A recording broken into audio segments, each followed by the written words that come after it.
o Inter, Simon Bianchini, amanhã 4:30 da tarde no Beira-Rio contra o Juventude. O time do Juventude é bom, né?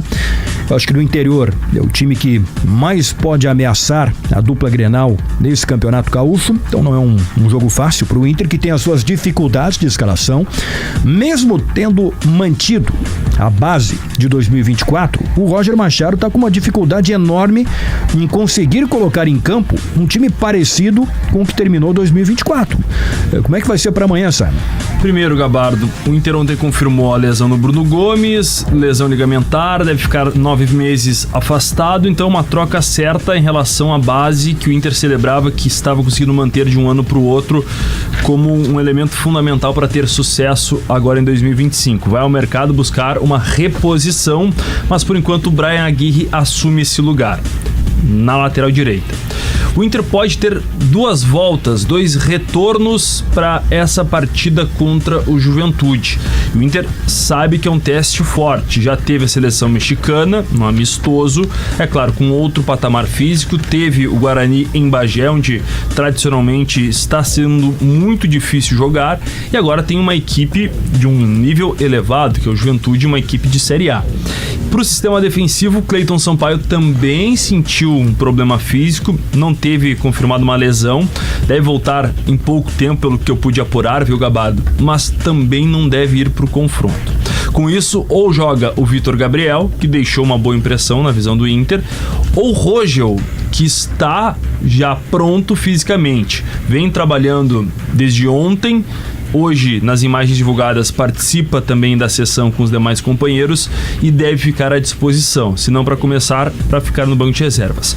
Outra volta que eu pude confirmar hoje é Fernando, meio-campista de 37 anos, tem alguns cuidados físicos pela idade, também teve algumas lesões no ano passado, no ombro, 2 lesões musculares, então o Inter tem todo um cuidado com esse jogador que tende a ser muito vital pro ano. Por isso, o Fernando também deve voltar. São 3 trocas certas. Tirando um outro atleta por desgaste, o Inter ele deve ter poucas alterações em relação à equipe que estreou lá em Bagé nesse meio de semana. O Valência, Gabardo, não treinou nos últimos dias por conta de um desconforto muscular e nas imagens divulgadas pelo Inter eu não localizei o equatoriano. E pelo que eu sei, ele tem poucas chances de jogar contra o Juventude. Com isso, o Borré deve ser mantido lá na frente. E o Borré é o titular, né? O Valência é uma peça que até seria experimentada pelo Roger lá em Bagé, preservando o Borré, mas isso não pôde ser confirmado. E aí, como é que ficaria a escalação, Simon? Não vai fugir de Antony.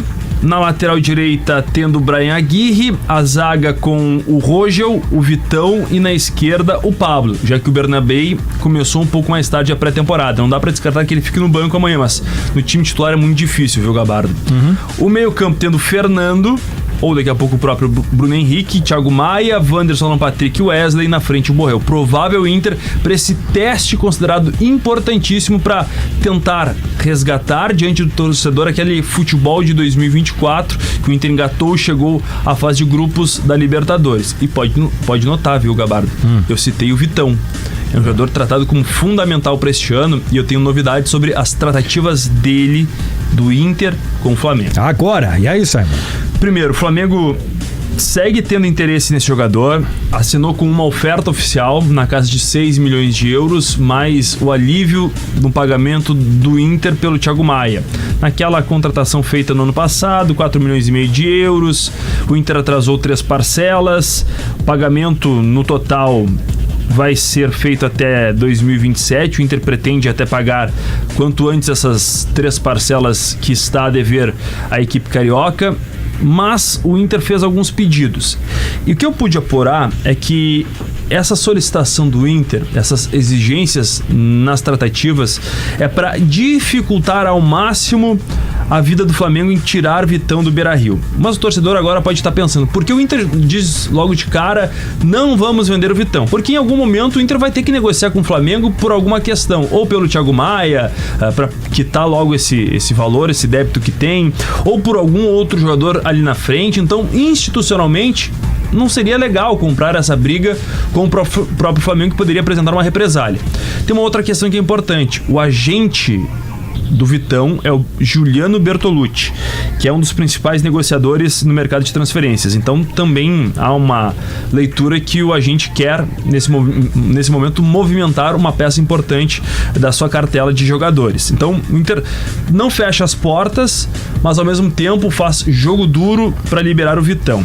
Não quer o perdão dessa dívida, então o Inter quer receber praticamente à vista pelo Vitão. E o que eu pude apurar é que a quantia é bem elevada, na casa de 12 milhões de euros para liberar agora o Vitão. Então o Flamengo analisa se vai fazer essa investida ou se vai buscar outras possibilidades no mercado, mas o Inter, não querendo liberar o Vitão, pede lá em cima para não se desfazer de um dos seus principais jogadores para este ano. Faz sentido, né? Esse cálculo aí de querer o dinheiro, até porque do valor que o Inter ainda deve, né? Que tem que pagar, não as parcelas atrasadas, mas que o Inter tem que pagar para o Flamengo pelo Thiago Maia, são parcelas com um prazo longo. Até 2027, Gabardo. E não tem parcela, por exemplo, de 500 mil euros. Sim. É um valor elevado, mas também de 50 mil euros. Claro. Elas vão mudando, não tem um valor fixo assim. O prazo é longo. Bom, daqui a pouco, Simon, e vamos ver como vai terminar essa novela Vitão. É importante porque o Inter, se perder o Vitão, vai ter que contratar 2 zagueiros, né? Além de um lateral direito. Então é bastante coisa, né? Vamos seguir acompanhando. Mais lateral esquerdo. Para a reserva do Bernabéu.